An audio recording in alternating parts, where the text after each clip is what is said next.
So I'd like to thank the organizers for inviting me here today. My name is Medha Parlikar, and I'm the Chief Technical Officer and one of the co-founders of Casper Labs. We are the builders of the Casper protocol. And I hope to inspire you in this talk to think about blockchain projects a little bit differently for those of you that are familiar with it. And I want to take you into a world a little bit beyond the smart contracting platforms that you're very familiar with into the future, where you can see blockchain being more broadly adopted in the space. So without further ado, let's get started. So before we dive in, I'll share a little bit about my story. As you heard from my introduction, I was a technical leader in very large marquee companies. And while I was working there, I was responsible for delivering robust, reliable SaaS software. And I was accountable to business stakeholders for uptime, features, and customer satisfaction.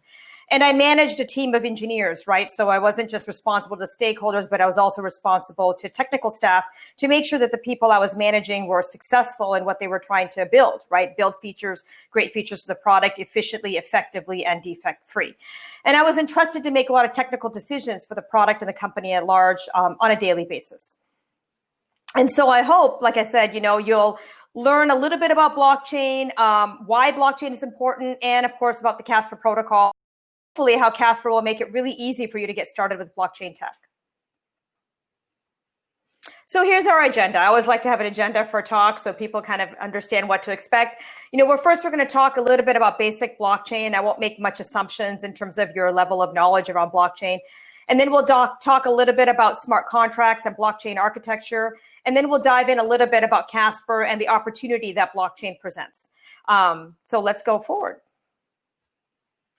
So why does blockchain and cryptocurrency even matter, right?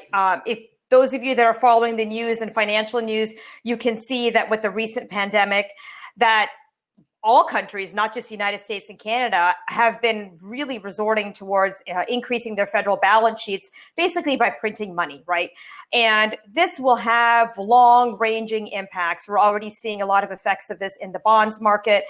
We will see much more inflation. We'll see that inflation manifest in the cost of goods and services and core things that we need for everyday life, like the cost of energy and precious metals.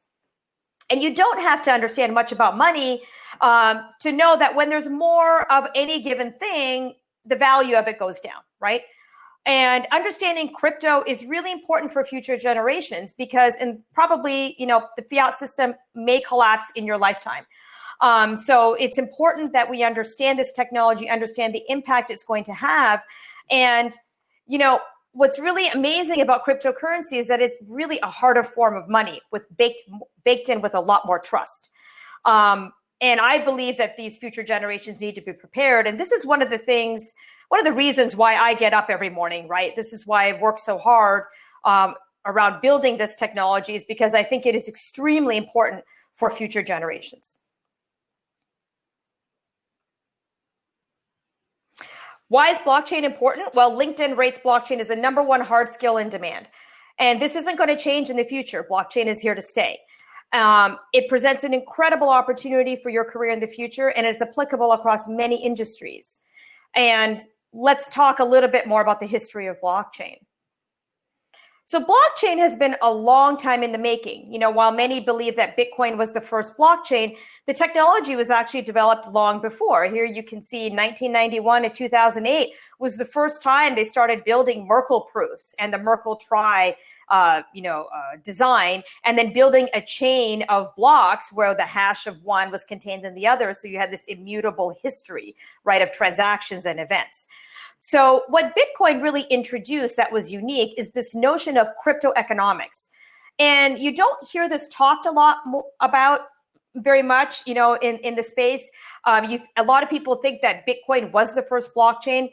And Bitcoin actually didn't invent anything new, right? This notion of proof of work was around before 2008. The notion of a Merkle trie has been around since 1991 or 2000. Even the notion of digital cash was around before that.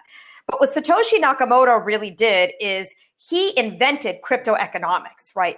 And so what makes Bitcoin really unique is that there's only 21 million Bitcoin that will ever be minted, right? And that's what Bitcoin gets its real store of value proposition. right? And so the crypto economics of Bitcoin is what makes it unique, in addition to other properties that I'll discuss later on in future slides that really make Bitcoin just a harder form of money, right? And so after Bitcoin, you look in 2014, another big milestone was the creation of Ethereum. And Ethereum brought with it the notion of smart contracts and programmable money. And so when you think about this, ability to bundle logic and value together, and you can do it in a manner where you don't need a third party, there's a lot of really interesting things that can happen, right? So you can unlock a lot of future potential. So let's just talk, briefly at a high level about blockchain, right? What is a basic blockchain? So basic blockchain really is a peer-to-peer network, right? It's a peer-to-peer network of computers that have connected to each other through the TCP/IP protocol, right? Good old-fashioned Ethernet protocol. And using this network, if Alice wants to send Bob or transact with Bob, she sends the transaction to the network. The network processes the transaction and publishes the effects of that transaction to a linear blockchain, or sometimes you have a directed acyclical graph. So the peer-to-peer network's a set of servers, and they all run the exact same protocol. These servers replicate each other's internal state very deterministically. Determinism and immutability are very important in blockchain, right? That means all the machines are exact replicas of one another. All the nodes agree on the order of transactions or state transitions of the internal virtual machine and the state of the servers in the network. And all of this happens as a result of consensus. So there's this consensus process that basically ensures that all the networks have the exact same internal state. So when we start talking about a blockchain, right, there's a lot of things to really consider.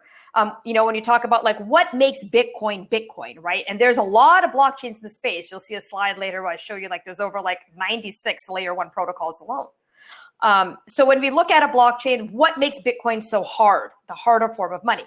Well, so at the bottom, the most fundamental thing you have to have is it has to be decentralization, right? And what does decentralization mean? Decentralization means there isn't a single person that's in charge of Bitcoin, right? It's not like, Toronto Dominion or Wells Fargo. It's not like a bank. There isn't a consortium of people or any one person that really is in charge of Bitcoin, right? Bitcoin as a protocol can be run by anybody and maintained by anybody, right? There's over 600 contributors to the Bitcoin protocol in GitHub.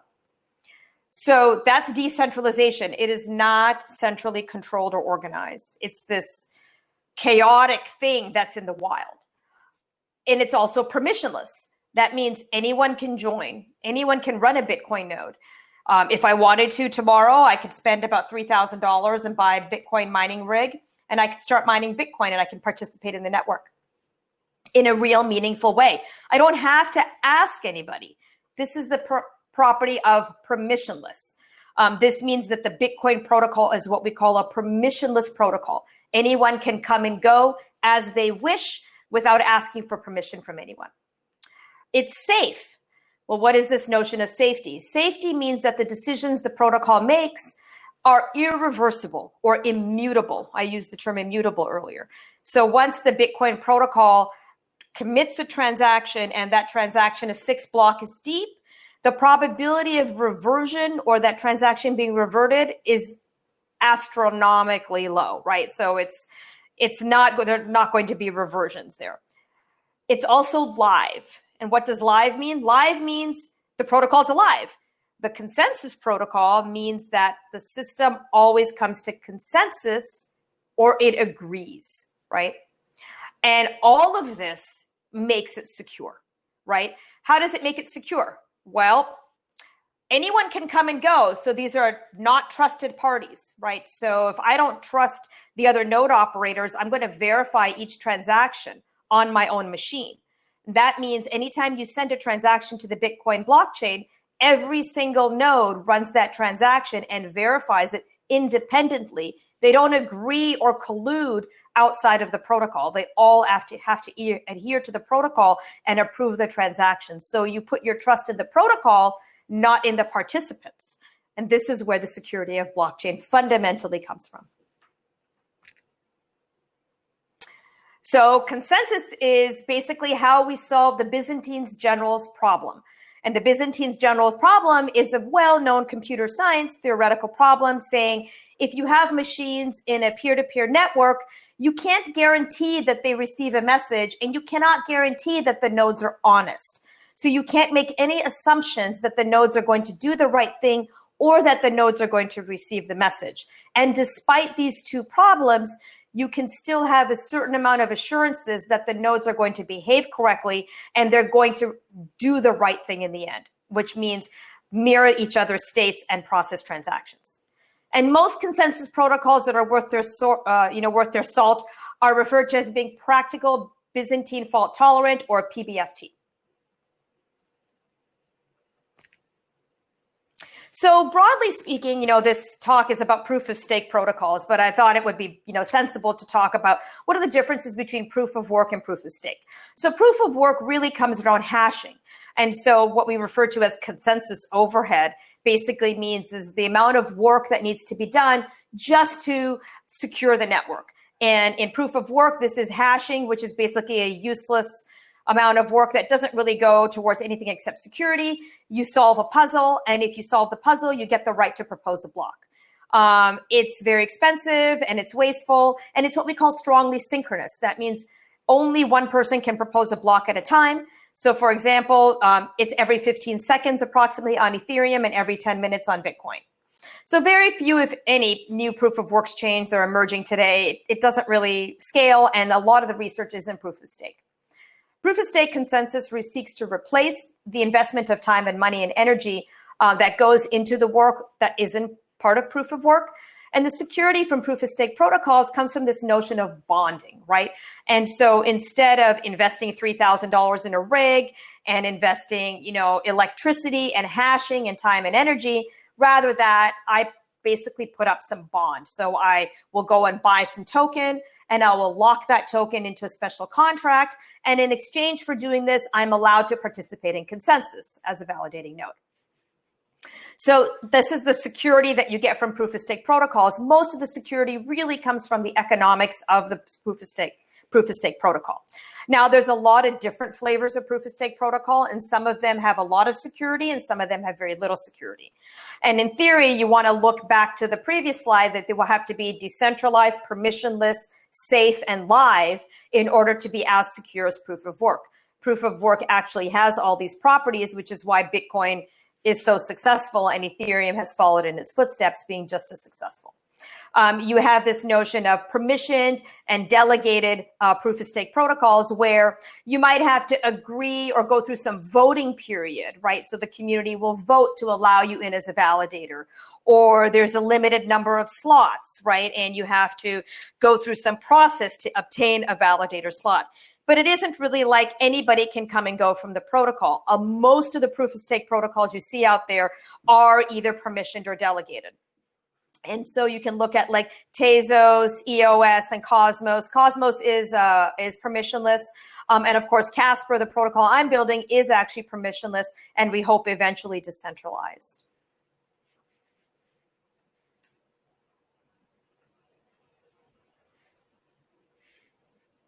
So here's an example of what a blockchain looks like. This is our blockchain, the Casper blockchain, a visualization of it running in our beta testnet.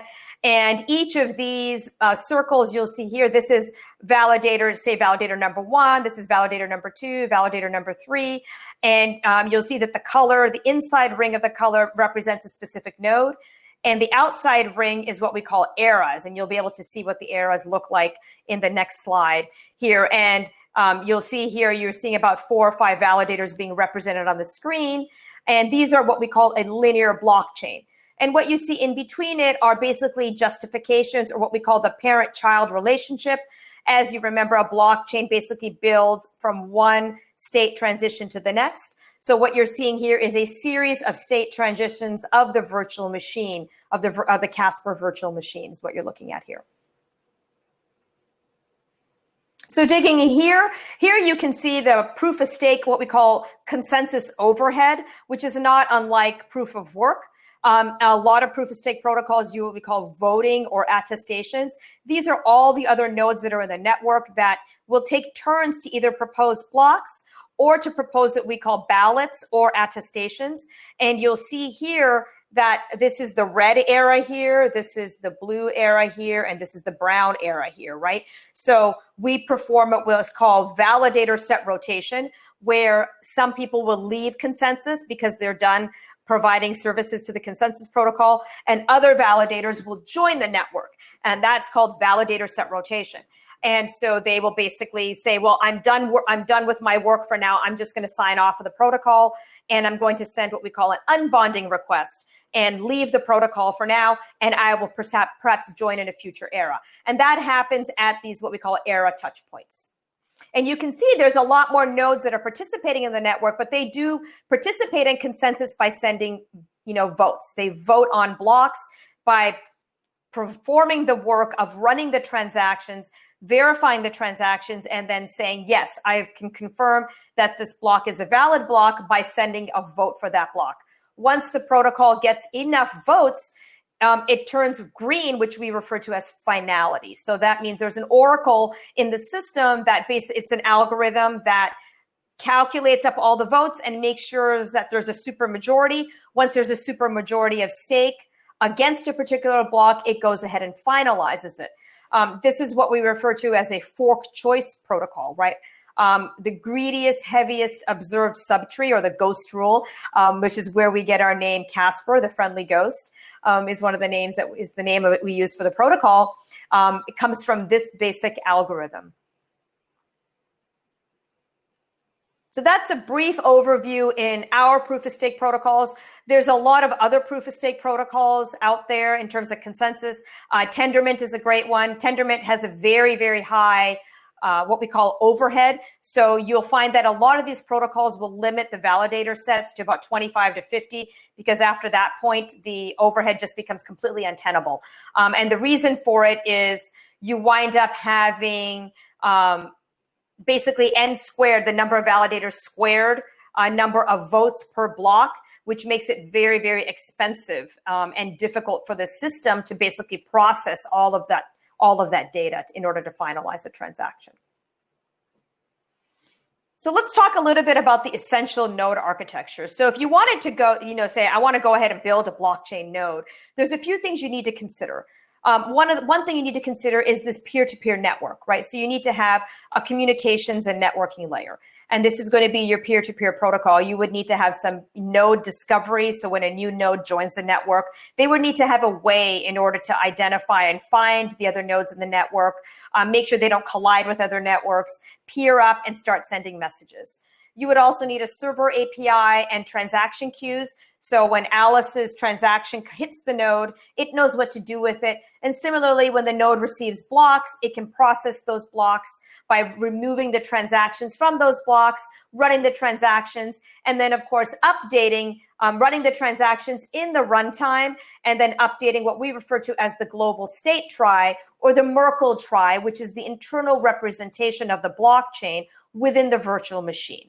Once the global state trie and the VM has run the contract, and the global state trie, or the ledger, as we refer to it, the internal ledger, has been updated, then you can basically say, send a message out to consensus that, yes, this is a correct block, and I can go ahead and send an attestation.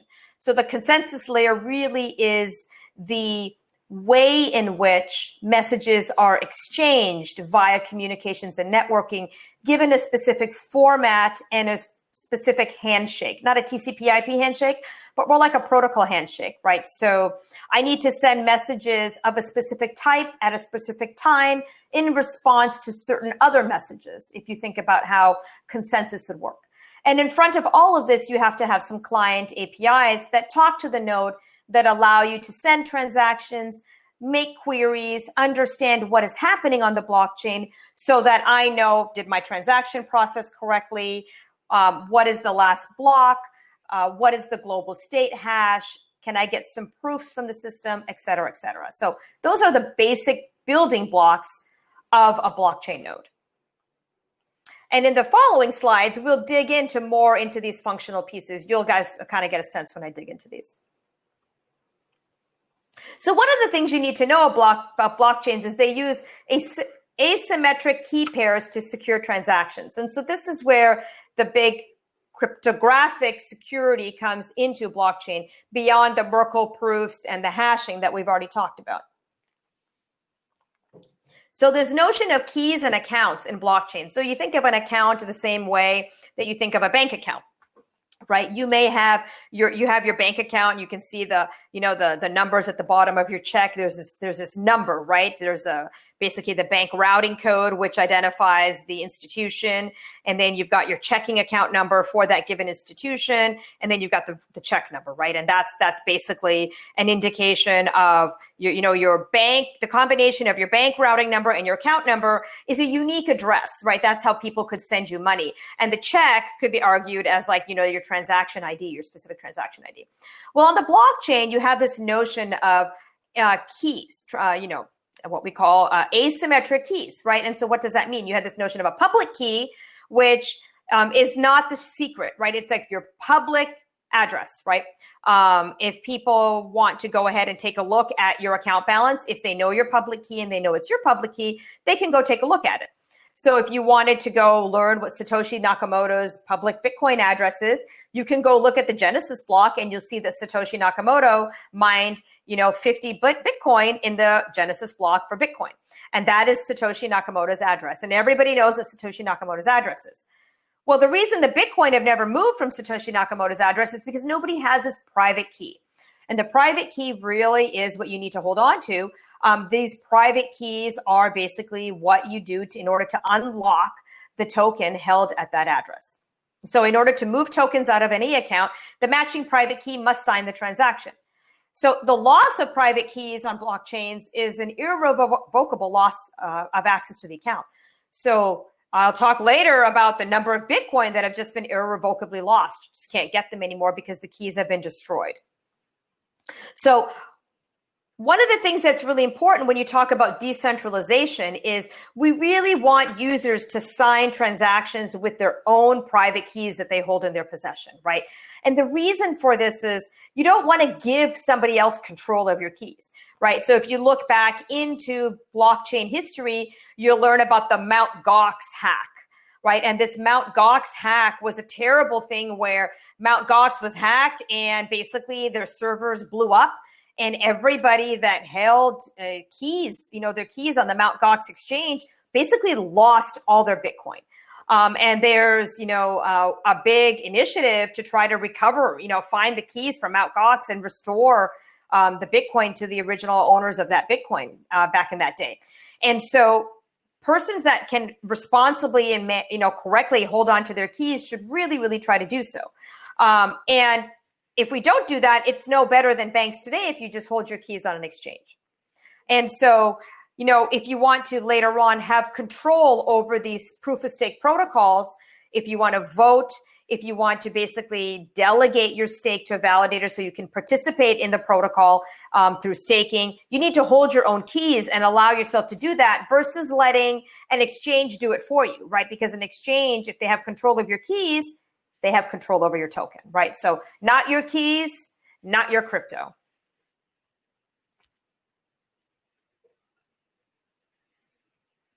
So I got this slide from Bitpanda. They've got some great educational material if you want to dig in a little bit more, right? So when you can combine logic and money using smart contracts. Ethereum is really big for supporting smart contracts, and you can do some really, really cool stuff that can happen automatically.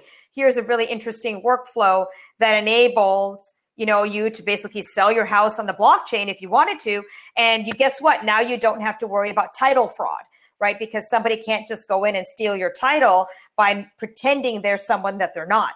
And that is a very big problem right now today. People have lost their title or identity, right? Identity theft is a big white collar crime. Blockchain can really solve this problem, provided you hold on to your keys and you hold on to them securely, right? So you can think of smart contracts like small computer programs that run on the blockchain and provide all of the immutability and guarantees and safety and trust that the blockchain provides. And so this provides a massive opportunity, right? Blockchain has a huge potential to give companies an edge in the marketplace for the ones that choose to adopt it. The key note here is that you really, really want to pick a blockchain that is future-proof. And so now I'm going to dig in a little bit more on the Casper blockchain and why what we've built is really cool. So we don't think blockchain should be implemented for its own sake, right?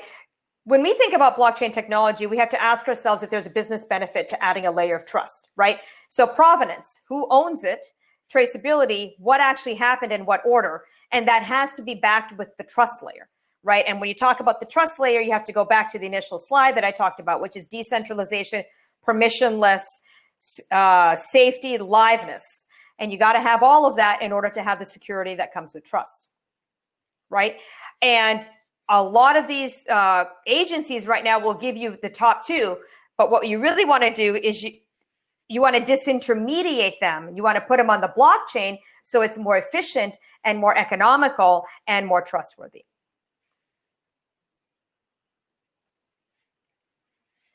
So now I'm going to dive in a little bit into application architecture, and I'm going to keep this very high level. But when you talk about the essential pieces of an application, you know, if you're going to be out there building applications as a future developer, at a bare minimum, you're going to need to basically acquire users and support them. You got to accept payments and apply them towards the use of the service, or else you're not going to make any money. You got to have your core logic. That's your unique value proposition. You have to have data storage, either on the blockchain or off chain. And you got to have some reporting, either, you know, key performance indicators or metrics for yourself, or your users will need reports. You'll need to administer all of these pieces, and you got to be able to upgrade and maintain the entire application, and that includes your smart contracts. And so we're going to dig into each functional area here. So we're going to start with user accounts. So as we said, you can't have a business or an application without users, and depending on what your applications does, you're going to need some basic notion of accounts or something more complex like self-sovereign identity. And since we're talking about blockchain here, right, this means the keys and the management of keys and the administration of keys. And we want users to retain control of keys. And this is really, really important in order to maintain decentralization. And so that means we're gonna have to educate users on how to use crypto keys. This is not a small thing, right? And when you look at the number of layer ones, like I promised, there's 96 different layer ones out there. And I don't think Casper's even on this slide, so I'll probably have to add that. Well, we're down in the bottom corner, right? And so there's a lot of layer ones out here. They all have different stories for accounts. They use different encryption algorithms, and it's very, very common, very, very confusing. And the one thing they have in common is that they have a terrible user story for lost keys, right? If you lose your keys, you lose your crypto. There's 4 million Bitcoin that have been lost forever. We'll never get them back. So the hope is that at the most, we'll get 17 million Bitcoin in circulation at the end of the protocol. And so what are the alternatives? Is your application going to take responsibility for the keys, right? Accounts are hugely important. You have to administer your own contracts, and you have to administer your users as well.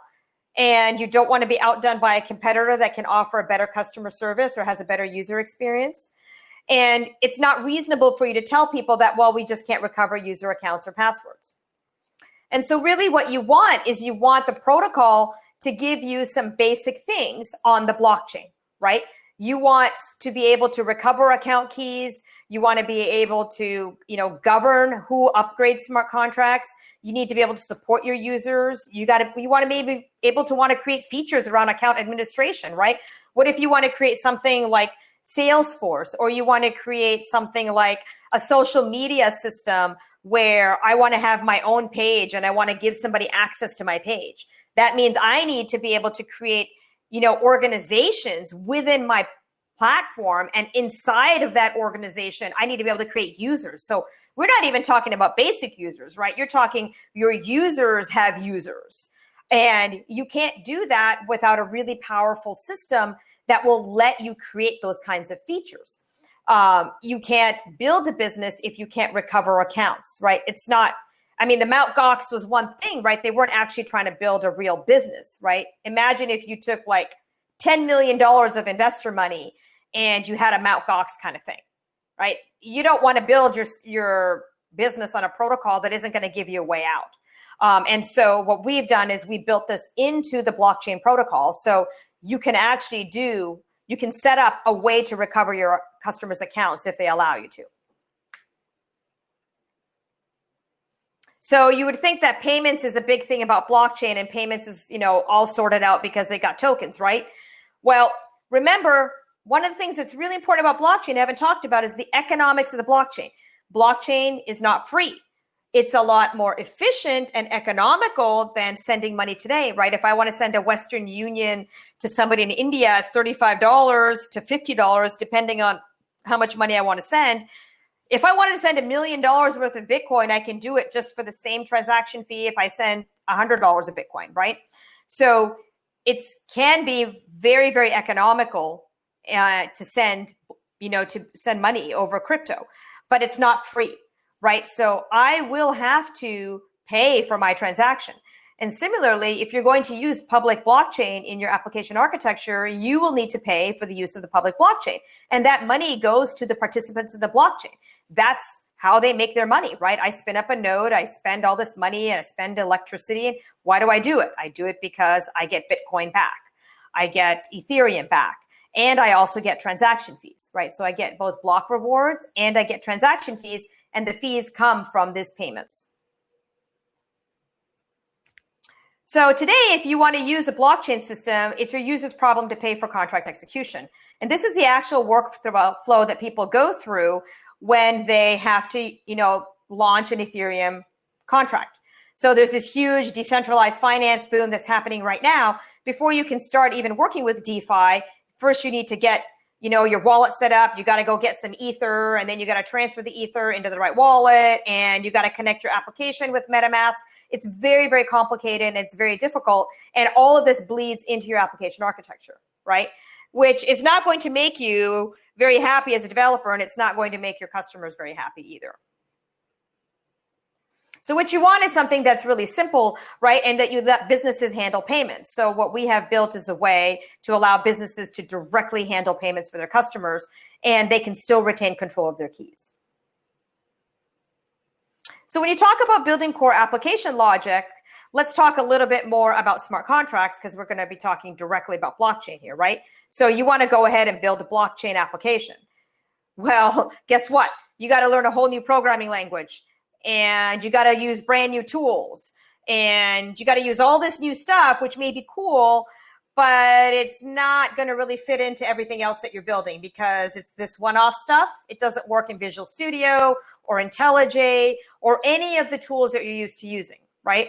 And from a business perspective, you don't want to hire and train the staff, because guess what? Now you got a special guy. And if you lose that guy, then you have to train somebody else, or you're going to have to pay a lot of money to hire this guy, which if you want to learn Solidity, it's really cool because you could make a lot of money. But if you go someplace and you know Solidity and they don't need blockchain, guess what? You're learning something for no purpose. So we create a platform that uses Rust and WebAssembly, and Rust is applicable for, any kind of system, right? Rust is the up and coming hot language right now. Anybody that knows C++ can basically ramp up in Rust in about 4 weeks, and you can use an existing IDE to use it.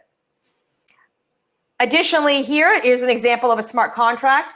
When you work with Casper, the Casper protocol, we give you a runtime. For those of you that aren't familiar with using blockchain, most of the times you have to actually build an entire node in order to run your contracts, because there is no way to run your contracts inside of that little tiny VM that I showed in the earlier slide. And so what we do is we provide you a virtual machine that lets you build and test your contracts locally. You don't have to pay for this, right? If you want to send your contract to a test net, you're going to have to pay miners. And so this is the way software is built. If you go to college and you learn how to build software, you'll want to build it locally. You'll want to test it locally to make sure that there's no bugs in your contract code. Side note, when you deploy a contract to the blockchain, you can't change it. It's immutable, right? I'll talk later about how we solve this problem, but Ethereum does not allow the upgrade of contracts. It's not easy at all to update a contract on Ethereum.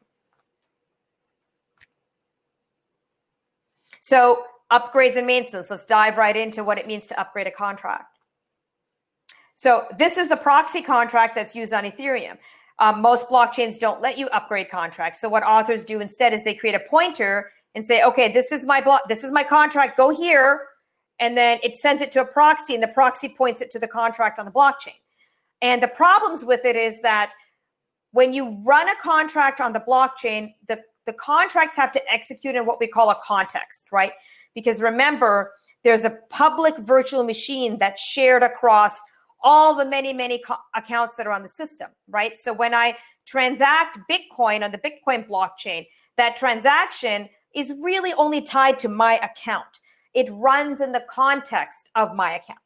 Similarly with Ethereum, when I run a smart contract, the effects of that smart contract get put into the account, my account, and it is very sandboxed, right? So I have my contracts that I have run, and they are sandboxed within the context of an account.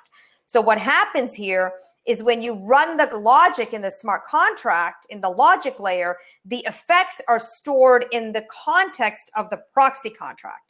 And so now what's happened is your logic and storage is kind of separated, right?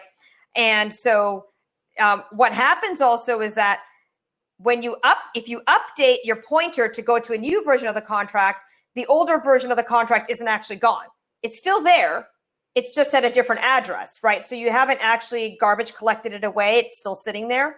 And so your users, if they knew the address of the old contract, they can still call it. And so you really don't want that happening because potentially if they run the old logic will run in the execute in the context of the proxy contract. And so now you've got old logic running in your proxy contract alongside with your new logic, and it's just can become a hot mess. And remember, like this is all immutable, so you can't change it. And so what you really want is you want a package manager that allows you to update your contracts, right? And so that's what we built, is a way for you to upgrade and update your contracts so you can deploy a contract, right? And then you can upgrade it. And I'll ask, there's some questions that are being asked. And so I'm going to kind of blast through my slides here quickly. And then we'll get to some questions here. The other thing you need to think about too is how you build and deliver your software, right? And so when you build and deliver your software, you want to definitely build it via development operations. And this is the way that software is built, kind of like an assembly line. And it's super important to think about, does blockchain actually work with development operations, right? And so one of the things that's really important is you want your blockchain system to kind of drop into your development operations pipeline pretty seamlessly.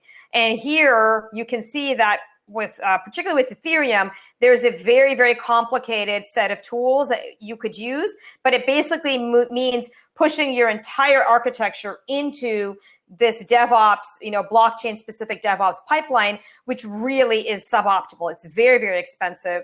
It's going to really drag out your delivery dates. And so what you actually want is you want this, right? You want to be able to build, test, and run in just 4 lines and drop and plug it into a blockchain ecosystem, right? And so this reduces your risk completely around getting started with blockchain, right? You can go ahead and start tooling with Casper contracts very, very easily using your own spare time without having to interact with the network at all. And you can learn about blockchain technology. And guess what? Number one thing that you want to start thinking about for your future prospects, right? Particularly with Rust, a lot of the newer proof of stake protocols that are coming out are really, really focused around Rust smart contracts. And so when you provide all of these core features coupled with the trust of a decentralized, permissionless public blockchain, then you really start talking about unlocking the potential of the trust layer, right? You can start doing things like putting your house up for sale on the blockchain, putting titles and deeds on blockchain, right? And you know that there isn't going to be a cabal of validators that can take over the system and basically steal all your money or steal your house or whatever, right? So this is why you need to have, you need these kinds of capabilities to work hand in hand with blockchain.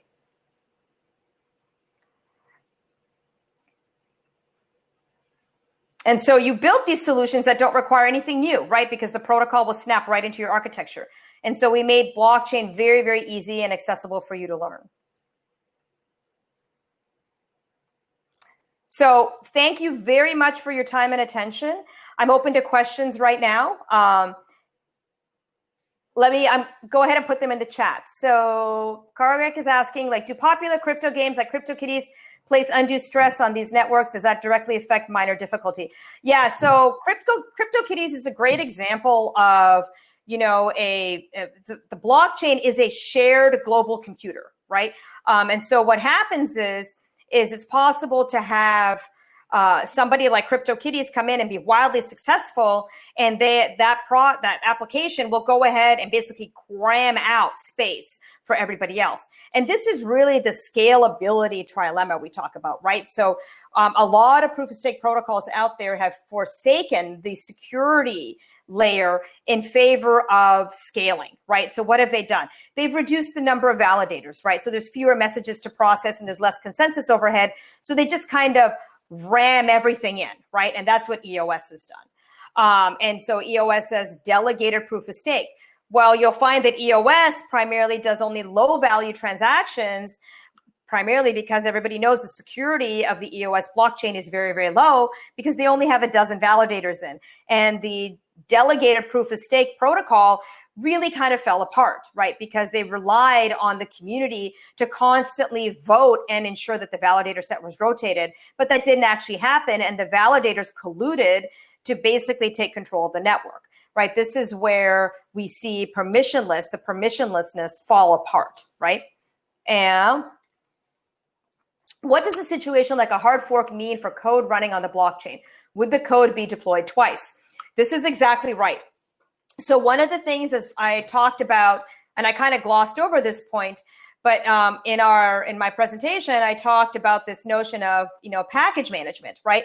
So in the Casper protocol, we actually address this. If a protocol forks, basically you have two copies of your application on the protocol, because for most blockchains out there, the protocol is immutable, right? So the global state never gets garbage collected, and basically your application is out there two times. The Casper blockchain provides APIs to allow you to basically put a kill switch. So you can actually disable your a version of your application, and you can do it prior to the protocol fork, right? So what happens in a protocol fork is the miners agree, or the validators agree to a new version of the protocol, and protocol takes effect, the change takes at some future block height. So you upgrade your software here and it takes effect here in the future, right? So there's a window of time for everybody to kind of upgrade their systems and get ready for the new protocol fork. So during that time frame, the validators have the code for the new protocol version running, but the protocol version hasn't taken effect yet. It takes effect at a future height. So the new version of the code takes effect at a future state. So between that time, it's possible for our for basically our smart contract authors to say, this is the protocol version my contract will run on. It will run on protocol version number 2. It will not run on protocol version number 1. So when the fork happens, the blockchain that's running protocol version number 1, your contract will no longer work with it, right? And so the beauty of this is we give this control to developers directly, so they're not in this weird state where they've got two copies of their blockchain, right? Blockchain application running in the on the chain. I'm open for questions if there's any questions.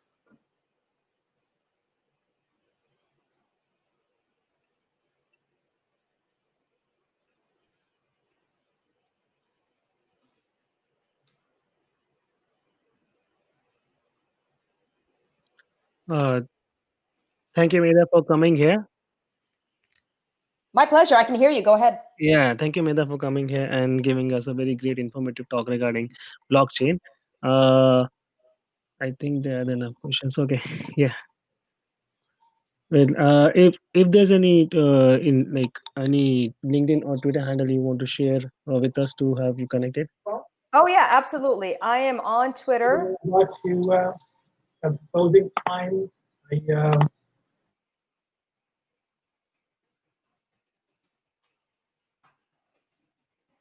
Fortunately, there's only one Medha Parlikar on LinkedIn, so you can definitely find me on LinkedIn and connect with me.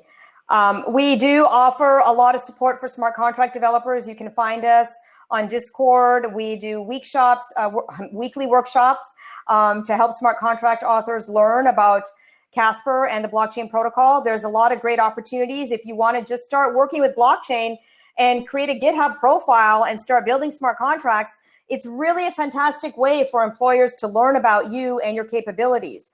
I have hired folks right out of college on the core development team, and it's really a terrific way to add blockchain to your resume. You don't really need anybody's permission to get started on blockchain. And this is very different. It's a very different paradigm than what we're used to before, right? The open source software movement is huge. And what makes blockchain really, really cool is that it is so in demand, but you really don't have to ask anybody to get started. There's a lot of information and documentation and support and grants available in tokens, and even bounties out there for you to get started where you can earn ETH or Tezos or any of these crypto protocols to provide bug fixes or find security holes. So you don't really need to ask anybody to get started. You just got to kind of take the bull by the horns and go for it.